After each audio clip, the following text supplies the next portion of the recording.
Amnesti Jilid 2. Wacana kebijakan teks amnesti Jilid 2 tahun 2021 tentu saja sangat terkait dengan situasi pandemi COVID-19, di mana stabilitas keuangan negara pun sangat terdampak.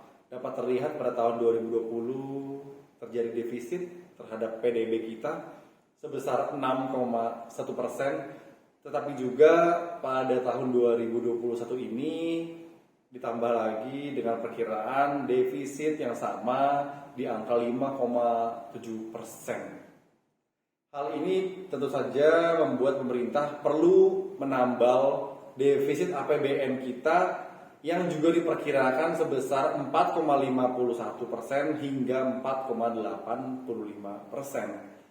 Nah, kita bersama ketahui bahwa situasi keuangan negara, situasi perekonomian negara kita juga dalam situasi yang tidak normal. Maka dari itu, pemerintah perlu menempuh kebijakan-kebijakan yang dapat segera mendongkrak perekonomian negara. Keinginan untuk mendongkrak perekonomian negara dengan cepat tentu saja dapat ditempuh dengan teks amnesti.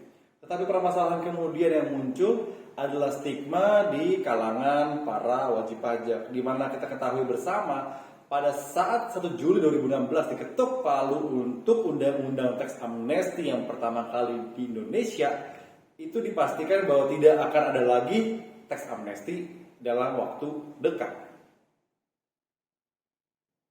Stigma yang akan muncul dari kalangan wajib pajak yang pertama adalah rasa ketidakpastian hukum, yang kedua rasa ketidakadilan hukum, tapi kemudian yang tak kalah pentingnya juga yang ketiga adalah Gini rasio atau rasio kesenjangan sosial yang sekarang sebesar 0,38%, tapi kami yakin apabila wacana teks amnesti jilid kedua ini diwujudkan akan semakin memperlebar jarak dari Gini rasio.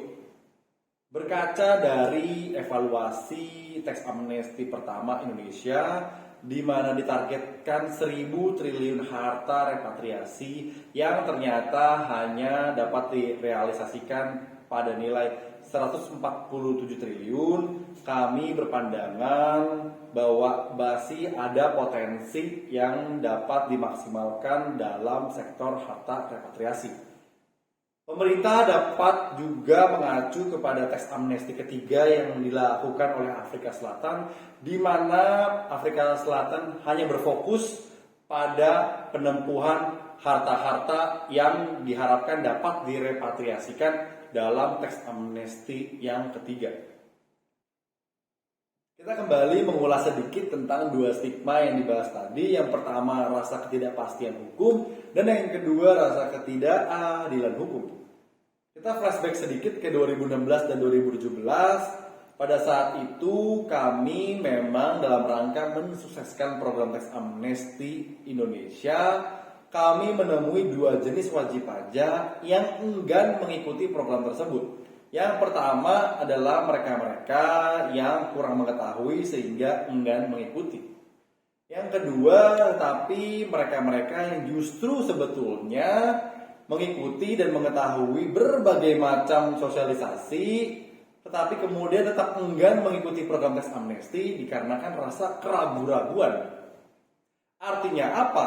Artinya kami Perkopi optimis di tahun 2021 ini apabila teks amnesti jilid 2 digulirkan, pemerintah memiliki room for improvement, ruang untuk dikembangkan, ruang untuk dimaksimalkan dengan sosialisasi yang tepat bersama dengan Perkopi. Kami percaya teks amnesti jilid kedua dapat dimaksimalkan dan dapat kita sukseskan bersama dalam semata-mata tujuannya untuk menekan shortfall pajak tahun ini, dalam semata-mata kaitannya dengan survival of the nation, di mana Indonesia kami optimis dapat bangkit segera dari pandemi COVID-19 ini, karena pajak kuat Indonesia maju.